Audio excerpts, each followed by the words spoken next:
Olá, você que me segue no Rodrigo Silva Arqueologia, tudo bem? Olha, eu estou num hotel, mas eu não poderia deixar de fazer o meu vídeo para o nosso bate-papo semanal. Então eu improvisei mais ou menos um cenário aqui para a gente conversar um pouquinho sobre a palavra de Deus, sobre a Bíblia. Quero reforçar o meu convite, porque agora, dia 19, às 4 horas da tarde, nós teremos a nossa live especial de Natal. Eu acho que eu vou deixar aqui no descritor o link, como é que você pode fazer a sua inscrição para essa live. É uma live gratuita, é claro, mas a gente quer ter ali um controle de quem está nos assistindo, quem está acompanhando o trabalho e tudo mais, tá bom? Então, dia 19, anote aí na sua agenda, às 4 horas da tarde, a nossa live especial de Natal, tá certo? Vamos falar sobre o Jesus histórico, o que há de historicidade nos evangelhos. Será que aquilo é apenas uma lenda, uma parábola de algo que nunca aconteceu? Será que Jesus nasceu mesmo em Belém? Ou aquilo é apenas uma adequação teológica do autor bíblico? Coisas dessa natureza, tá certo? E também quero reforçar o meu convite aqui para você que não é inscrito no curso A Bíblia Comentada com Rodrigo Silva, que venha fazer parte do nosso time. Eu quero ser o seu companheiro de viagem aí neste aprofundamento da Palavra de Deus. Muito bem, eu vou tratar desse assunto agora aqui sobre a imagem da besta e a ONU, porque mesmo que eu tenha dado uma resposta muito lacônica, foi numa caixinha de perguntas, a pergunta que mais se repetiu ali foi: escuta, e a imagem da besta que apareceu lá na ONU, o que você acha daquilo? E numa caixinha de perguntas você tem que responder em alguns segundos. E eu respondi que, de maneira categórica, não tem relação alguma. Mas eu percebi que muitas pessoas continuaram insistindo na pergunta: Rodrigo, como não pode ter nada a ver? Olha, eu admiro você, mas você não deu nenhum argumento, etc. Então, mesmo com o risco de ter perdido o time, porque já tem várias pessoas comentando sobre isso na internet, mas sabedor que você talvez esteja querendo saber também a minha opinião, ou pelo menos onde eu fundamento a minha opinião de que uma coisa não tem nada a ver com a outra, eu resolvi fazer o vídeo de hoje aí sobre essa temática, tá bom? Então vamos lá. Vamos entender um pouquinho algumas coisas com relação àquela imagem que foi colocada lá na ONU. Se eu não me engano, foi um casal de artesãos mexicanos que fez uma típica imagem que eles chamam em espanhol de alebrije. Eu procurei no dicionário e alebrije não tem significado nenhum específico em espanhol. Alebrije é uma história, ou pelo menos é uma forma simbólica que um místico, não sei nem se eu poderia chamá-lo de místico, chamado Pedro Linhares de López, um mexicano, que ele morreu em 1992, inclusive. Ele teve um sonho onde ele viu várias criaturas místicas ali da floresta, híbridas, e no sonho dele uma voz ficava sempre repetindo alebrije, alebrije, alebrije. Então ele começou a dar origem a esse tipo de imagens híbridas, parece um pouco com aquelas quimeras da mitologia grega, que eram imagens mescladas às vezes de humanos com animais, às vezes vários animais. E o embaixador do México na ONU, como uma forma de mostrar a cultura mexicana para o mundo, resolveu presentear a ONU com esta imagem feita por um casal, não sei se é um casal, mas pelo menos é um homem ou uma mulher, de artesãos mexicanos. E eles então colocaram essa imagem na porta da ONU lá com a frase: a guardiã da paz e da segurança. E ela teria ali, parece, um jaguar, um típico jaguar mexicano com asas ali em pé, como se fosse assim um animal híbrido mesmo, a ponto de atacar ou defender, se você quiser ler assim. E ela está ali de frente para um globo. E então foi nomeada a guardiã da paz e da segurança. É lógico que muita gente já correu para fazer uma equivalência entre essa imagem e os animais que aparecem no livro de Daniel e também no Daniel capítulo 7 e em Apocalipse capítulo 13. E muita gente já colocou na internet aí: olha, eu vi 3 tipos de opiniões. Aqueles que, como eu, negam qualquer correlação, aqueles que afirmam: chegou, é agora, já foi feita a imagem da besta, o mundo agora vai ser obrigado a adorá-la, e aqueles que estão meio termo: olha, pode não ser a imagem da besta, mas já é um ensaio para ela, e tudo mais. Meus queridos, a gente tem que tomar um cuidado quando vamos interpretar a profecia bíblica para não cair em 2 extremos.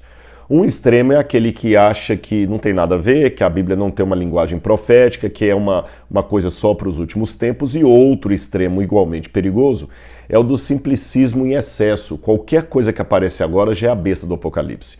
Sabe, eu já vi vários candidatos à besta aí durante a história recente da humanidade. Saddam Hussein, na época, alguns de vocês são novos demais para terem acompanhado o auge de Saddam Hussein, outros eram muito crianças, mas eu me lembro na época que Saddam Hussein estava no auge do poder no Iraque, muita gente correu também, naquela ocasião não havia mensagens de WhatsApp, Telegram, YouTube, mas havia livros e já havia gente que iam para as igrejas com xerox, mostrando, olha, Saddam Hussein é a besta do Apocalipse. E parece que quando você ouvia a declaração dos palestrantes da ocasião, fazia um certo sentido, porque certo sentido, cuidado, certo sentido. Daqui a pouco eu vou dar minha explicação por que desse certo sentido. Saddam Hussein tinha entre os seus empreendimentos no Iraque a reconstrução da Babilônia. Ele começou, inclusive, no sítio original da Babilônia, a refazer os muros da Babilônia, inclusive com placas em que ele se colocava a si mesmo como o descendente primário de Nabucodonosor. Inclusive, em alguns hotéis da Babilônia, do Iraque, de Bagdá, tinha um hotel lá, que depois tem até foto dos soldados americanos quando invadiram o Iraque, pisando em cima disso aqui, eles colocavam no chão a imagem de Israel e dos Estados Unidos.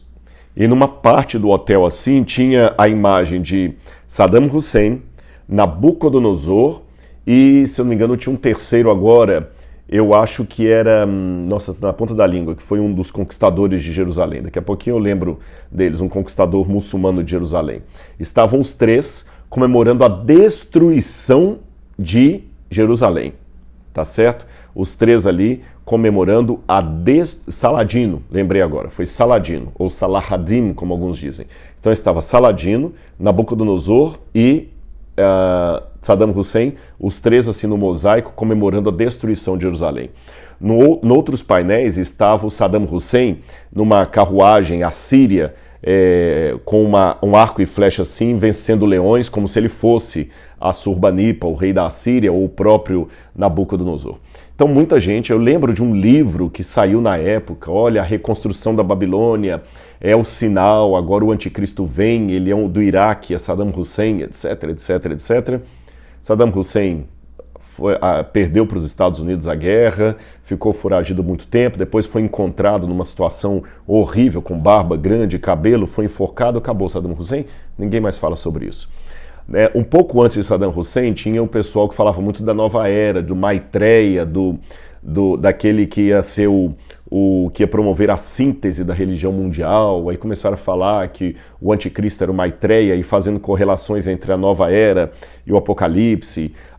Tudo que tinha uma sandália na época chamada Haider, que ela tinha um arco-íris, que não tinha nada a ver com movimentos LGBTQIA+, na época o arco-íris era o símbolo da nova era. Então muita gente abominava usar o arco-íris na sandália, porque a sandália já era preparar o mundo para a nova era. Havia um pote de margarina também que tinha um arco-íris, também não podia comer aquela margarina, não por questões de saúde, mas porque ali estava o pote da nova era. Tinha os ursinhos carinhosos, que era o desenho animado, que tinha boneco também para as crianças, e ele tinha no bumbum assim alguns símbolos. Uns tinham um coração, outros tinham um beijinho, outro tinha o arco-íris. Olha, essa nova era. Então o pessoal via nova era em tudo. Passou a onda, não virou nada. Num tempo relativamente recente, houve alguns que começaram a falar que o anticristo era Emmanuel Macron, o presidente da França, que Macron ia ser aquele que ia unificar a Europa. Passou.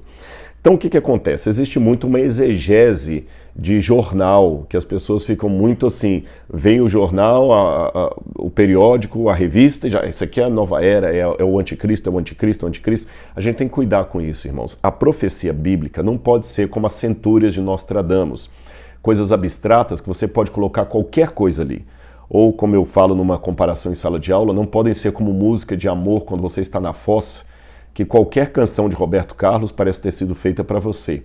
A profecia bíblica ela tem que ser assertiva. A profecia bíblica não é algo genérico do tipo, esse ano morrerá alguém famoso no Brasil. E aí quando morre alguém famoso, ó, cumpriu a profecia. Olha, eu estou vendo uma tragédia aérea, um avião caindo e matando todo mundo. Aí cai um avião lá na Malásia, eu cumprimento. Profecia bíblica não pode cair nessa forma simplista. E como é que a gente faz para poder não tornar, por um lado, a profecia bíblica uma panaceia para todos os males, que qualquer coisa está cumprindo, criando falso alarme, que depois não vira nada, como esses exemplos que eu dei de Saddam Hussein, Macron e Nova Era. E por outro lado também, como é que eu não caio na negação do espírito profético da Bíblia Sagrada. Então tem algumas ferramentas de exegese que eu vou dar para vocês aqui de maneira bem simples, para não tornar esse vídeo muito delongado. A primeira pergunta que eu tenho que fazer é o seguinte: João escreveu o Apocalipse no primeiro século. Aqueles que receberam o Apocalipse, eles deveriam ter uma interpretação ainda que parcial do que João estava dizendo. Eles não tinham todo o cenário, porque a profecia não tinha se cumprido ainda, mas João escreveu dentro de um contexto, de uma cultura, com exemplos próprios da época. Então eu ganho muito se eu estudar o contexto em volta do apóstolo João. Por exemplo, se João escrevesse o Apocalipse hoje, com linguagem simbólica, Deus certamente revelaria para João elementos simbólicos que teriam um caráter didático para que qualquer leitor de hoje pudesse entender. Por exemplo, se João hoje, escrevendo hoje, no século XXI, visse uma guerra e em meio à guerra uma bandeira branca ensanguentada sendo balançada e uma pomba branca voando, qualquer um de nós que vivemos hoje saberíamos que ali está um símbolo da paz. Tá certo? Agora, daqui a 2000 anos, pessoas que terão outros símbolos talvez precisarão ter um conhecimento do nosso contexto aqui para entender a simbologia do Apocalipse. Por que ele viu como símbolo da paz uma pomba branca e não um raio cósmico caindo do céu? Por que foi uma pomba branca e não uma galinha marrom? É porque a pomba branca é o símbolo que hoje nós temos da paz. Então Deus parte sempre, eu vejo isso na Bíblia direto, Deus parte do conhecido para o desconhecido, da cultura local para algo supremo que Deus quer mostrar. Ou seja, a Bíblia não é um livro que depende da cultura local, ela não é um plágio da cultura pagã, mas ela também não é uma bolha em meio ao contexto histórico. A Bíblia dialoga com o contexto histórico. Nós chamamos isso de intertextualidade. O diálogo entre o texto e o contexto, ou entre a Bíblia e a própria Bíblia. Então é bom você olhar o Apocalipse à luz, em primeiro lugar, do próprio Apocalipse, da Bíblia como um todo e do contexto histórico que circundou o apóstolo João. Outra dica que eu dou para a gente examinar isto é ver como que os primeiros cristãos entenderam aquela passagem, aquela profecia, como ela foi entendida ao longo dos tempos. Porque me chama a atenção que existe mais ou menos uma linha tênue, uma linha mais ou menos homogênea que vai passando ao longo dos séculos. Então eu desconfio sempre de algumas interpretações modernas que não têm eco nenhum ao longo da história. É lógico, nós que vivemos a posteriori podemos desvendar com mais detalhe e clareza alguns aspectos da profecia do que o próprio profeta. Por exemplo, o apóstolo Jesus. Eu vou dar um exemplo para vocês. Jesus, ao citar Daniel, ele fala o seguinte: quando vocês virem o abominável da desolação de que falou o profeta Daniel no lugar santo, aqueles que estiverem na Judeia fujam para os montes, e cada um saia, porque Jerusalém será destruída pelos romanos. Veja, Daniel não sabia nada de Roma, porque Roma nem existia na época de Daniel. Daniel sabia de um reino futuro que ia vir, que tinha grande fúria e que estabeleceram o abominável da desolação. Mas ele não sabia o nome desse reino. Ele podia falar da Pérsia, da Grécia e da Babilônia. Mas Roma, ele não sabia o nome, ele só sabia que ia vir. Jesus deu o nome, qual que era o reino. O apóstolo Paulo, quando faz algumas análises sobre os profetas do Antigo Testamento, ele estava com um conhecimento maior do que o próprio profeta, porque o profeta viu assim, em forma futurística. Virá um grande destruidor que fará grande perseguição ao povo de Deus. Isso é o que o profeta sabe. Quem vive depois daquilo pode falar o seguinte: olha, ele estava falando justamente do império tal que fez tal coisa. Alguns fizeram isso de maneira inspirada, como foram os autores do Novo Testamento, outros através da iluminação, que são os cristãos ao longo do tempo. Tá certo? Agora vamos lá. Quando a gente analisa o Apocalipse vamos começar pelo processo histórico. Eu vou dar um resumo para vocês como é que Apocalipse 13, falando da besta e da imagem da besta, foi entendido ao longo dos séculos. O mais antigo comentarista que nós temos de Apocalipse capítulo 13 foi Irineu de Lyon. A minha dissertação de mestrado foi sobre Irineu de Lyon. Irineu de Lyon viveu no 2º século depois de Cristo. Ele era discípulo de Policarpo, que por sua vez era discípulo do apóstolo João. Então, embora Irineu de Lyon não conheceu João, ele conheceu Policarpo, que contava coisas e ensinos de João. Então, quando eu estudo os textos de Irineu de Lyon, eu tenho uma boa ideia do que João dizia, porque ele estava muito próximo da fonte apostólica. Eu estou 2000 anos afastado do apóstolo João. Irineu de Lyon estava apenas há 70 anos afastado do apóstolo João. Vocês entendem? Então, ali mais ou menos no ano 177, 160, 177 depois de Cristo, ele escreve a sua Opus Magnum, que há diversos héreses, a contra-heresias. E ele fala de algumas interpretações. Irineu me mostra que naquela época o pessoal já entendia que o anticristo de Apocalipse capítulo 13 tinha alguma coisa a ver com Roma e com provavelmente um judeu que viria da tribo de Dan. E Irineu de Lyon entendia que a imagem da besta seria erguida em Jerusalém. Em Jerusalém. Então Irineu de Lyon sabia que a besta do Apocalipse era um judeu que iria negar a Cristo e iria vir da tribo de Dan, por isso que a tribo de Dan não é mencionada em Apocalipse capítulo 7, e que ele se uniria com Roma para erguer uma imagem, que Irineu não dá detalhes sobre essa imagem, e se opor ao povo de Deus. Depois de Irineu, você tem Vitorino de Petru, que também fez uma... Aliás, antes de Vitorino, você tem Hipólito, que escreveu também um comentário sobre Daniel, lá pelo ano 250. E Hipólito tem algumas semelhanças e algumas divergências com Irineu. Hipólito também fala que a imagem da besta seria alguma coisa ligada a um judeu apóstata, que entraria no cristianismo, macularia as verdades cristãs e pegaria sua força a partir do Império Romano, que era a besta do Apocalipse. Depois você tem esse Vitorino de Petru, que é um outro autor muito antigo, que ele também fala disso, e ele dá esse detalhe a mais, que haveria algo como uma apostasia cristã da fé. Aí ele já acrescenta algo. Os cristãos irão sair da fé, eles irão renunciar à fé dos apóstolos. Depois, lá pelo século XIII, você já tem um escritor católico, aí nós já estamos no catolicismo. Aliás, antes disso, eu estou indo na linha do tempo aqui, eu falei de Irineu de Lyon, eu falei de Hipólito, eu falei de Vitorino de Petru. Agora eu tenho que falar também no IV século ali, de autores como Clemente, Tertuliano, Clemente está um pouquinho antes, Tertuliano, Agostinho de Hipona. É interessante que Agostinho de Hipona, Tertuliano, eles já viveram na época da ascensão romana. E aqui tem um detalhe importante que eu esqueci de mencionar dos autores anteriores. Tanto Irineu como Vitorino e Hipólito diziam que o anticristo só iria se manifestar depois que Roma fosse dividida em 10 reinos. Bom, Agostinho de Hipona, no livro Cidade de Deus, ele escreveu depois que Roma caiu e os bárbaros chegaram. E depois também da conversão de Constantino, que foi no IV século. Então Irineu de Lyon começa a dizer o seguinte, que o anticristo iria se manifestar, mas não necessariamente em Jerusalém, que o anticristo seria um líder cristão que tiraria a igreja do caminho dos apóstolos. Tá certo? Não um líder judeu, mas um líder cristão. Essa ênfase vai ser retomada no século XIII, aí já estou na Idade Média, no auge da Idade Média. Na verdade, Irineu também já está na Idade Média, mas aí você tem um autor, Joaquim de Fiore, que os livros dele foram muito preservados pelos franciscanos.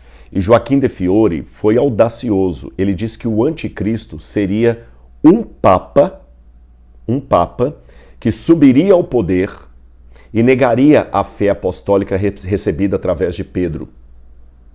E até hoje tem muitos católicos que acreditam que o anticristo será um papa que haverá de vir e retirará a Igreja Católica da linha apostólica. Tem muitos autores católicos que ainda pensam nisso hoje. Aliás, Eu já vi na internet até alguns bispos, alguns padres, alguns teólogos católicos que até colocam que Francisco, pelas coisas que ele está fazendo, que está contrariando muitos católicos, seria esse Papa Vermelho, como alguns colocam. Não é Rodrigo que está falando, não. Só estou replicando citações. Se você procurar na internet, você vai ver aí algumas ordens católicas, até alguns ligados a Opus Dei, que acreditam que Francisco seria esse antipapa. E alguns dizem que o verdadeiro Papa seria o Papa Bento XVI, porque Francisco foi escolhido num conclave meio às avessas. O outro Papa está vivo.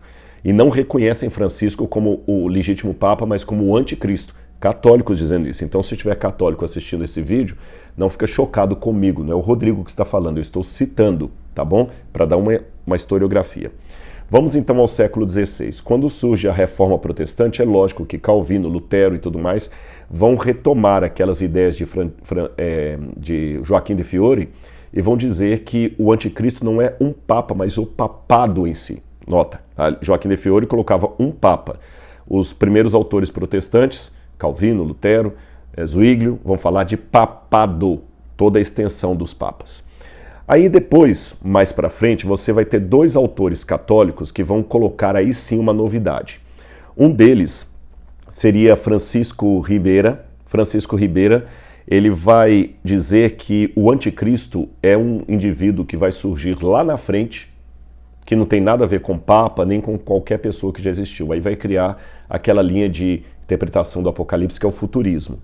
E vai ter um outro chamado Luís de Alcazar, que vai falar que não, que o anticristo é apenas um imperador romano do passado, que não tem nada a ver com o futuro. Então um aponta o anticristo como sendo alguém que vai vir, outro aponta o anticristo como alguém que já veio há 2000 anos, há milênios, para eles eram menos de 2000 anos. E que seria provavelmente Nero. Eles até revivem uma tradição antiga que é encontradiça lá na época de Hipólito, de Neros redivivos, que alguns pensavam que Nero foi o mais implacável perseguidor dos cristãos e que ele voltaria, tá bom? E a imagem da besta seria apenas alguém que iria, com o poder dos homens, dar força para esse anticristo. Bom, esta é uma síntese geral de como é que a história da besta e da imagem foi interpretada ao longo dos anos. Vamos ver na Bíblia. É curioso que aqui tem duas palavras que se destacam em Apocalipse capítulo 13. É a palavra therion, em grego, que é a palavra besta, e a palavra eikon, que é imagem. É curioso que todas as vezes que a palavra imagem aparece no Antigo Testamento, em hebraico, a maioria das vezes, com exceção de 3 ocorrências da palavra imagem no Antigo Testamento, imagem em grego, eikon. Em todas as outras circunstâncias, eikon se refere a tselen em hebraico, ou tselen, melhor dizendo, tselen em hebraico ou em aramaico. E aramaico e hebraico é praticamente a mesma palavra aqui, tselen, porque tem algumas porções do Antigo Testamento que foram escritas em aramaico. E essa palavra tselen ou tselen, ela significa em aramaico e hebraico, o significado seria o seguinte: a imagem de Deus no ser humano, contexto de criação, a imagem de um semblante de uma pessoa, ou uma imagem de adoração que Deus proibia, como a imagem de Nabucodonosor, em Daniel capítulo 3. Então a palavra imagem, no Antigo Testamento, tem essas 3 referências aqui. A criação de Deus, que faz o homem à sua imagem, Selen, a imagem de um semblante, transfigurou-se o semblante, a imagem do rosto, e também uma imagem de idolatria, tá bem? E Therion. Therion sempre aparece também na Bíblia como a imagem de um animal grande, forte, que o ser humano deveria dominar, que foi criado no 5º dia, mas que se tornou selvagem e feroz e hostil ao ser humano depois da queda. Então, Therion pode ser tanto uma besta de carga que foi domesticada, que foi como um cavalo domado, ou pode ser um monstro qualquer. E é interessante que na literatura em redor de Israel, ugarítica ali, você tem a imagem de um monstro do mar e um monstro da terra simbolizando o caos absoluto. No livro de Jó você também tem 2 monstros, o Behemoth e o Leviatã, que seria um monstro do mar e um monstro da terra, representando o caos combatendo contra Deus diante da visão de Jó.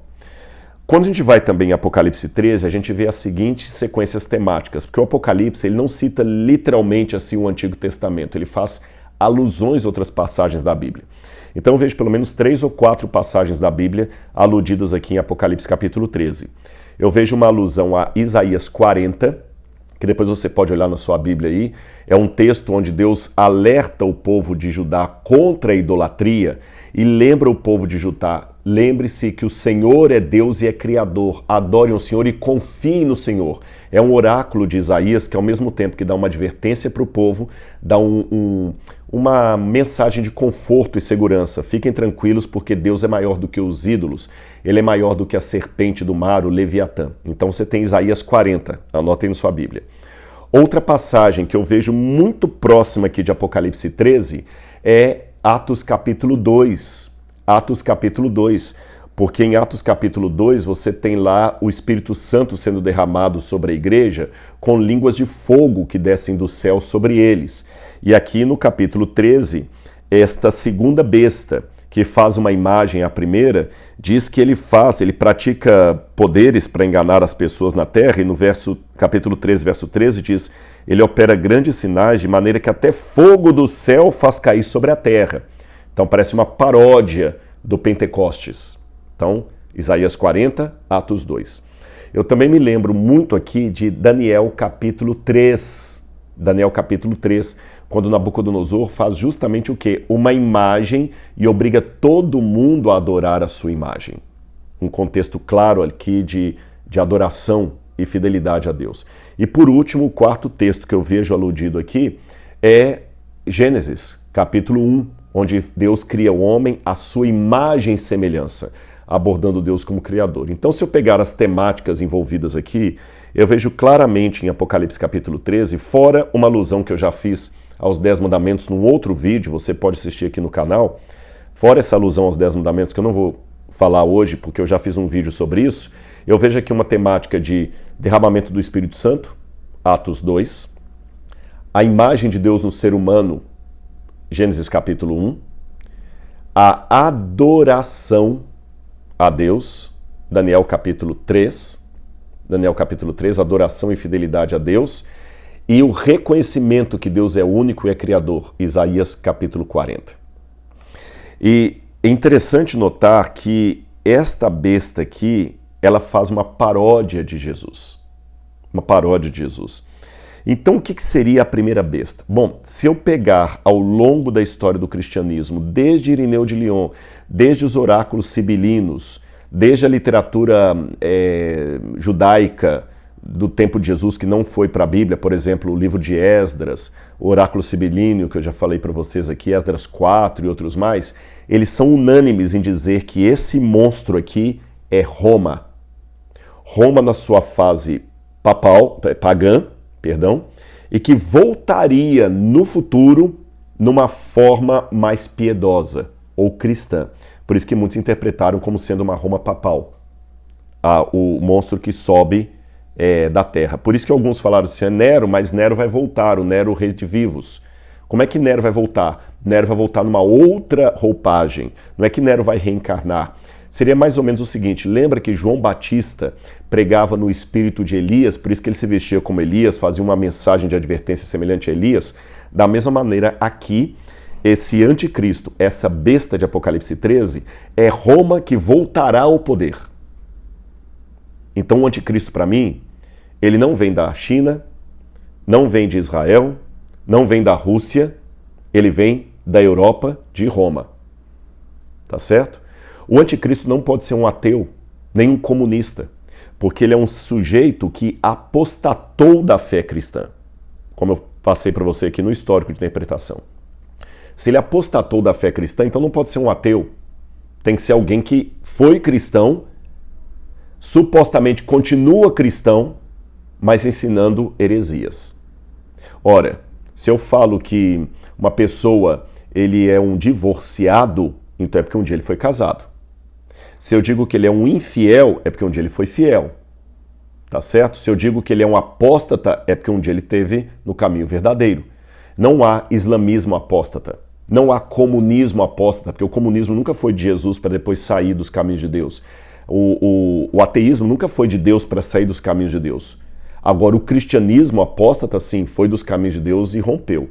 E tudo indica que tem a ver com Europa, Roma. A segunda besta tem que ser algum poder político que dará forças a Roma. E esse poder político, ao dar forças a Roma, fará no mundo algo similar ao que Nabucodonosor fez em Daniel capítulo 3. Porque é interessante que no mundo pagão, os pagãos sabiam que as imagens, os ídolos, não eram os deuses, eram apenas representação dos deuses. Por exemplo, no festival de Akitu, na Babilônia, que era o festival de fim de ano novo, melhor dizendo, provavelmente foi nesse festival que Nabucodonosor ergueu a sua imagem.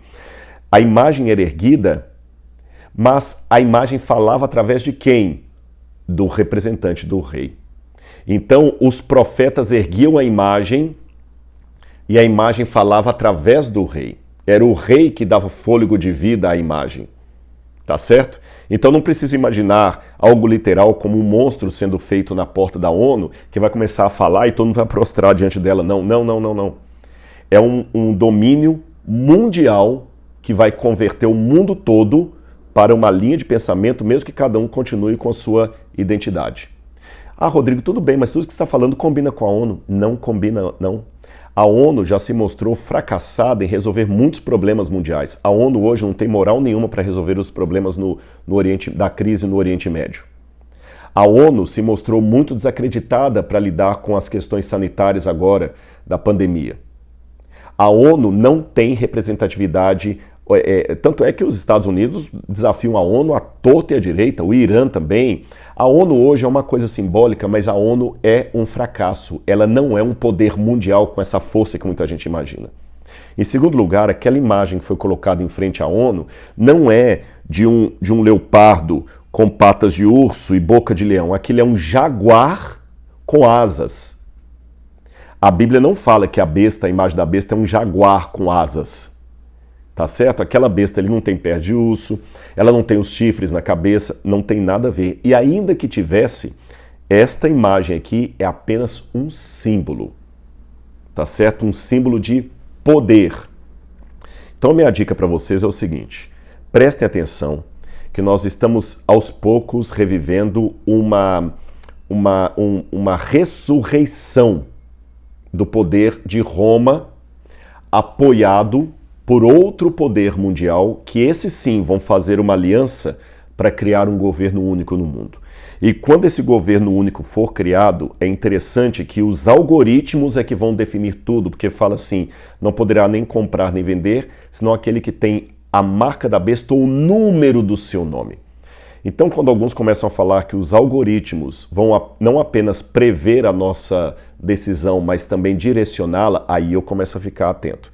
Lembra aquele documentário Dilema das Redes?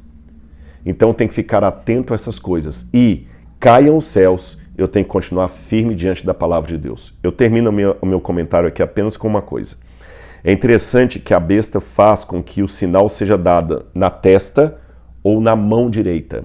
Você já viu que em Israel, os judeus, quando estão orando, eles colocam uma caixinha preta na testa e amarram aqui na mão uma outra coisa e ficam fazendo oração? Sabe o que é aquilo? É um resumo da lei de Deus, do Shema Israel, Adonai Eloheinu, Adonai Echad. Ouve, ó Israel, o Senhor teu Deus é único, o Senhor teu Deus, o Senhor nosso Deus. Ou seja, no Antigo Testamento, em Levítico, você vê que ali Deus deu uma ordem, em Deuteronômio, para que o povo de Israel resumisse os mandamentos e os escrevesse e colocasse por frontal entre os olhos e na mão. Tá certo? Ou seja, as atividades, as ações e o pensamento, colocando Deus e sua lei em primeiro lugar. Aqui eu tenho uma paródia. Eu tenho um poder político religioso que, de igual modo, coloca uma lei na mente e na mão das pessoas. Então estude a palavra de Deus. Cuidado com, por um lado, os sensacionalismos que não têm nenhum valor hermenêutico, fica colocando símbolo apocalíptico em qualquer coisa, e por outro lado aqueles que negam a eficácia profética da Bíblia Sagrada, achando que tudo é apenas conto da carochinha. Eu espero ter esclarecido esse ponto para você E aqui foi apenas um vislumbre que eu dei, porque a gente precisaria de mais tempo para estudar. Aliás, eu exploro com mais detalhes, muito mais detalhes esse material, numa série que eu fiz sobre Apocalipse, no programa Evidências, que você pode acompanhar lá no canal Evidências NT. Que Deus abençoe você, muito obrigado e vamos continuar estudando a Bíblia. E não se esqueça, dia 19, às 16 horas, eu aguardo você para a nossa live especial de Natal sobre o nascimento de Jesus. Como se inscrever para essa live? Está aqui embaixo no descritor. Um grande abraço, fiquem com Deus.